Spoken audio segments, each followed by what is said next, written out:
Hey everyone, I'm Jesse from DarkstormReviews.com and welcome to Comics and Talks, Haul Reviews, and a Dead Elephant for June 11th, 2014. First, I'm just going to show you the part of my haul that I'm not reviewing today. So first up is Superman Wonder Woman issue 9, which is in the continuation of Superman Doomed, and that is the bombshell cover, which is very, very nice. And Original Sin Deadpool number 30. That's an awesome cover with him and Dazzler. Really, really cool cover. And Archer and Armstrong number 21. Still one of my favorite Valiant titles. One of only two actually that I still follow. Haunted Horror issue. What is this one? I don't see the number anywhere. On the back, or can I just not see it because of the light in my eyes? Okay, somehow the number here is escaping me, but anyway, this is the latest issue of Haunted Horror, which is reprints or scans of old horror comics that are near impossible to find anymore. EC type stuff, really cool. And that's because you're a robot. Wasn't too sure about this, but looked kind of weird, something I might like. About two cops, one's a robot, one is human, but apparently you don't know who's who. We'll see. Looks kind of odd. Dix by Garth Ennis and John McCready. This looks very politically incorrect and pretty funny stuff. I almost read this today to review it, but no, I didn't. And Wildfire, issue 1.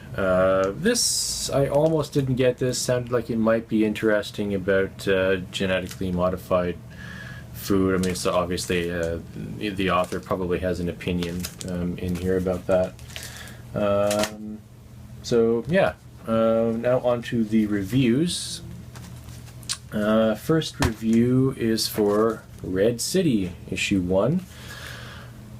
I almost didn't get this, and I kind of wish I didn't. This is one of those almost books. It's almost good enough to get issue 2, but didn't quite do it for me. The cover, I mean, it looks very familiar, kind of Blade Runner-ish. It takes place on Mars, and it's kind of sort of like that, but not really. I mean, there's no replicants in it, but it's kind of this, like, detective film noir sort of thing, but it's in space on Mars, which sounds really cool, but just so much of this is just so familiar. And the artwork, the best thing about this is the dialogue. The dialogue is really well written, and that's what kind of made me want to maybe get issue 2, but I'm not going to. I mean, there's so many number ones coming out all the time.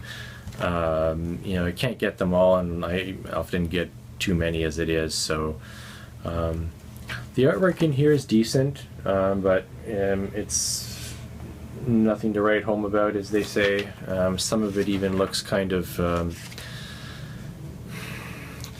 stiff and lifeless, where it should be really, like kind of lively. And like this shot of the stripper here, she's just kind of, she looks like she's not even really there, like it's a lifeless statue or something, like there's no motion, there's no movement, even in action scenes, where, not that there's much of that, but I'm trying to, there's not really much in the way of action, so I mean, that part of the artwork is not particularly well done. I mean, it's okay looking, but yeah, the best part of this is definitely the dialogue. So it's not all bad, but I'm not recommending it. Wolverine, issue 8. I have not been following this since the beginning of this series, but I know this is the start of the whole death of Wolverine that's going to be happening soon, so I'm picking these up. I don't have a whole lot to say about this. It was good. It was pretty entertaining, actually. It was quite funny. I was surprised at how much humor was in here, and the artwork is really nice. Starts off with Wolverine and Iron Fist and Shang-Chi on Itsukushima, often called Miyajima Hiroshima Prefecture, on an island where you're not allowed to die. And we've got Sabretooth in here, and I'm forgetting some of the details right now, even though I just read it. It's a nice looking issue, had a lot of humor in it, and I'm looking forward to the next one. And that's about all I have to say about it, I guess. The New 52, Future's End, issue 6. I'm really into this now. I wasn't so much at the beginning, and I basically dropped the series after the first issue, and then I decided to go back and get the rest of them. Last week I did a review of issues 0 to 5 altogether, like what I thought of the series as a whole, plus I talked about each individual issue. It's up on the darkstorm.com darkstormreviews.com website, and the link directly to that article is below in the description for the video. I hope you check that out. I enjoyed writing it. This one starts off with quite a bit of humor, a lot of humor this week. And Terry McGinnis, Batman Beyond there, is slowly being discovered by Mr. Terrific there. And there's a lot more Frankenstein and Agents of Shade in this, which really makes me happy, because I followed Frankenstein Agents of Shade up until it got cancelled. I really enjoyed that series, so it's great to see Frankenstein and Father Time again. Another big, they go into the Phantom Zone in this microscopic ship created by Dr. Palmer, to search for Stormwatch's murder from 1 or 2 issues ago. I forget which issue it was. And another big plus for this issue for me is Patrick Zircher on art. This is the best looking Future's End book so far. A big fan of Patrick Zircher. He's great. So yeah, that's pretty much all I have to say about this, other than I really liked this Superman with the mask. That looks really, really cool. So yeah, there you go. The Empty Man, issue 1. This is nice and creepy. I really enjoyed this. Starts off in a old gas station that's been turned into a church. Yeah, that's right. In Arkansas 5 years ago. Artwork in here is really sketchy, but with long strokes, which I liked very much.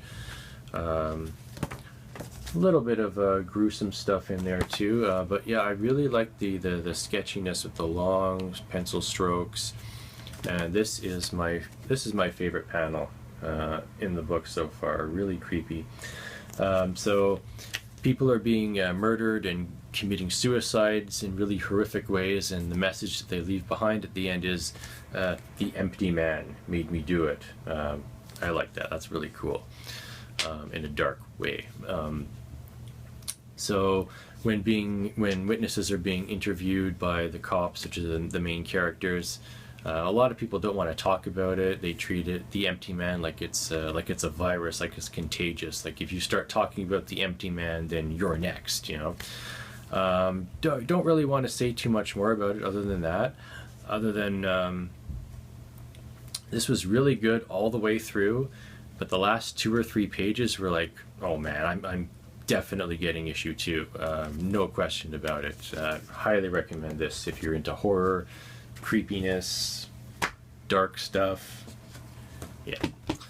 Infinity Man and the Forever People, issue 1. Love the title.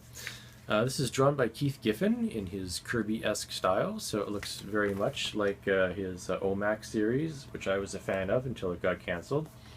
This is about some new gods from New Genesis and their journey to Earth, their first journey to Earth. Lots of dialogue in here to get to know the characters better, because they are all pretty distinctive. They're pretty well defined, which is nice. The villain is introduced very close to the end, kind of abruptly. This felt to me like it should have been double length, or at least, 5-8 pages longer. I feel like it should have been longer. So I may pick up issue 2 just to give it a really fair shake, because I did like this for the most part. It just felt like there was something missing and then it ended too quickly. So overall, I would recommend you check this out. I probably will end up getting issue 2 just to give it a fair shake. So that's all for the comic book reviews, and now it's time to review Dead Elephant India Pale Ale. I've been drinking a lot of IPAs lately. This is from Ontario. Ooh, it's sweating quite a bit. It's been sitting there a few minutes.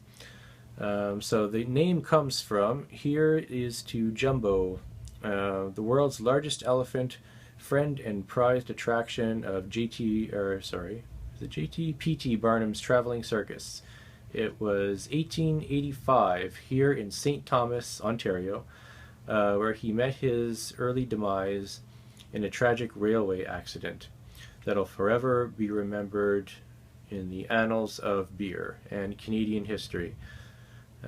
In his honor, we've crafted this full-bodied ale, live life large, he'd have wanted it that way, and for you to drink responsibly.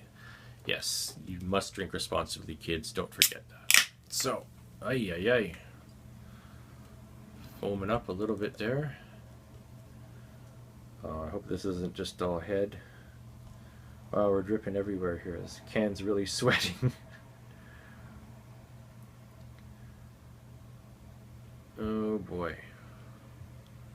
That's going to take a while to go down.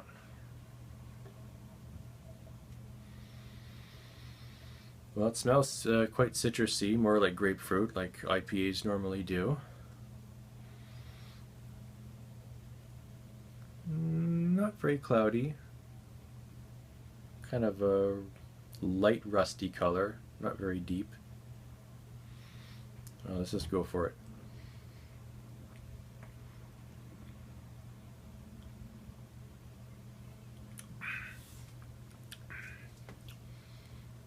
It's a little different from what I was expecting. It tastes like an IPA, but it's not. I think I can even taste some of the alcohol in it because it's 6.5. A little bit. I think I can taste a little bit of the alcohol.